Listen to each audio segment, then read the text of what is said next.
عليكم السلام أحبتي، أهلا وسهلا بكم في برنامجكم لحظات قرآنية، وهذه الحلقة رقم 1098. ونحن في كتاب المبادئ الحقيقية للشريعة الإسلامية، المبدأ الخامس: السلام. الإسلام دين السلام. وفي استعراض المعارك في سورة التوبة ديت الحلقة 17، يقول جل وعلا: وما كان المؤمنون لينفروا كافة فلولا نفر من كل فرقة منهم طائفة ليتفقهوا في الدين ولينذروا قومهم إذا رجعوا إليهم لعلهم يحذرون. هذه الآية يساء فهمها، لأن الناس عندهم الدين بمعنى واحد، اللي هو علاقتك بربنا، سواء كان دين كفر وكذا علاقتك بربنا بتعمل مع ربنا آلهة أخرى، أو كان الدين إخلاص لوجه الله سبحانه وتعالى، ألا لله الدين الخالص.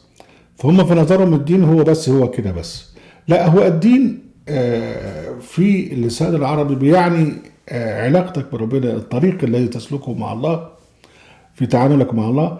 والدين بمعنى الطريق الحسي اللي انت بتمشي فيه. الدين هنا بمعنى الطريق الحسي. وربنا سبحانه وتعالى برضو بيسميه السبيل، ويعني الطريق إلى آخره.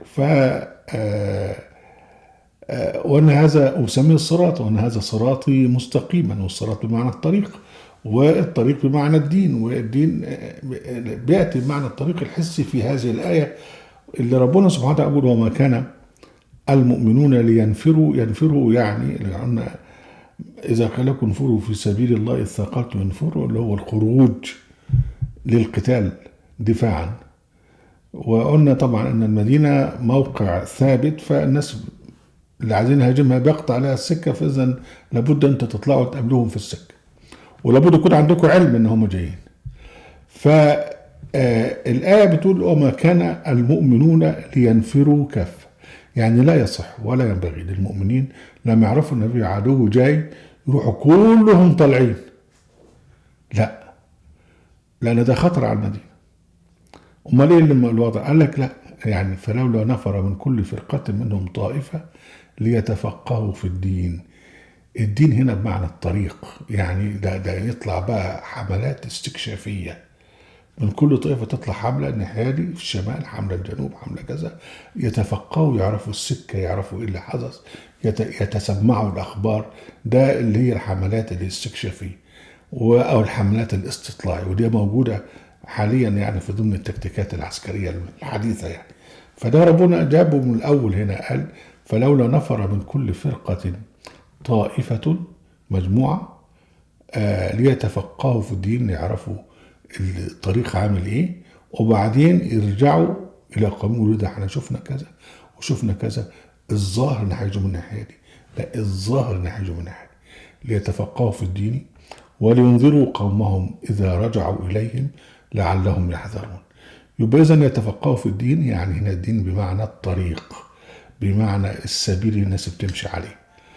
ده فلو انت تفهمها بقى الفهم التراثي المتخلف الاي هو معناه ايه بقى؟ معناه ان هو في وقت اللي نزلت فيه سورة التوبة، هو كان وقت حرب. معناه بقى ان الناس لما بقول لك يتفوقوا في الدين بقى من الفقه، يعني معناها ان هو الناس تسيب النبي وتروح تتعلم بره. ما بقول لك يتفوقوا في الدين يعني يتعلموا العلم. وده سبب برضه ان كلمة تفقه يعني هم يفقهون، ده في القرآن الكريم بمعنى الفهم والعلم، لكن هم خدوا منها علموا منها كلمة الفقه فيما بعد في العصر العباسي، فأصبحوا بقى تفقهوا في الدين، يعني معناها ان هو يفهموا في الدين. الله، طب وبقى كده يعني الناس بقى الكلام ده لو في وجود النبي يسيبوا النبي ويروحوا لعلماء بره يتفقهوا في الدين؟ ازاي يعني؟ طب ما هو القرآن ينزل على النبي، وهو يعني يتلو عليهم آياته ويزكيهم ويعلمهم الكتابة والحكمة، فهم يسيبوه ويروحوا الصين يطلبوا العلم ولو في الصين وفي كورونا؟ يعني ما ينفعش. فده نوع من أنواع التخلف، اللي أفد عليهم. فبنفهم بقى أن السياق كله جاء في موضوع القتال في سبيل الله. قبل ذلك، قبل الآية دي وبعدها، لأن بعدها يا أيها الذين آمنوا قاتلوا الذين يلونكم من الكفار وليجدوا في قلوبكم غلظة واعلموا أن الله مع المتقين. طبعا اعلموا أن الله مع المتقين، يبقى القتال هنا إيه؟ دفاعي. والناس ديت كانت بتهاجم أعراب أشد كفرا ونفاقا، وبيهاجموا وجنب المدينة، فقاتلوهم، مش تطلعوا كلكم تقاتلوهم، لا، يعني ابعتوا في حملات استكشافية تروح وتشوف دول، لأن الأعراب دول بقى متنقلين، يعني هم عندهم الخيمة وعندهم الجمل، واقعد هنا روح هنا روح هنا، فهم يعني ميراج، يعني مش تقدر ان انت يعني تقدرش انت تلاقيهم بالظبط فين، مش تقدر تحدد المكان بتاعهم، يعني كسراب بقيعة يحسبه الظمآن ماء.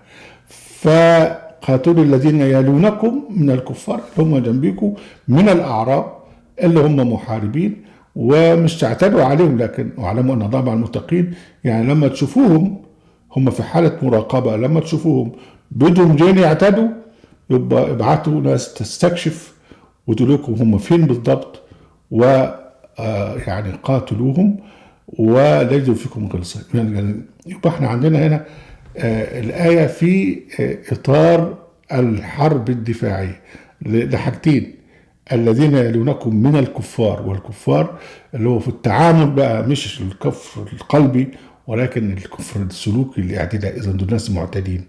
وبعدين ربنا سبحانه وتعالى يقول لهم واعلموا ان الله مع المتقين، يعني اوعوا تعتدوا عليهم، اذا كانوا ناس مسالمين وماشيين عادي ما تعتدوش عليهم.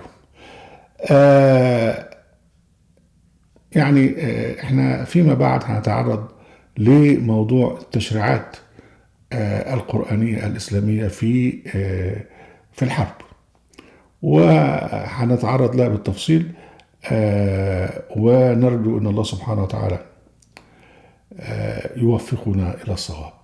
أهلا وسهلا بكم أحبتي في منهجكم العصا القرآنية، وفي قناة أهل القرآن، وفي موقع أهل القرآن. لا تنسوا المشاركة بالشير واللايك، وعليكم السلام.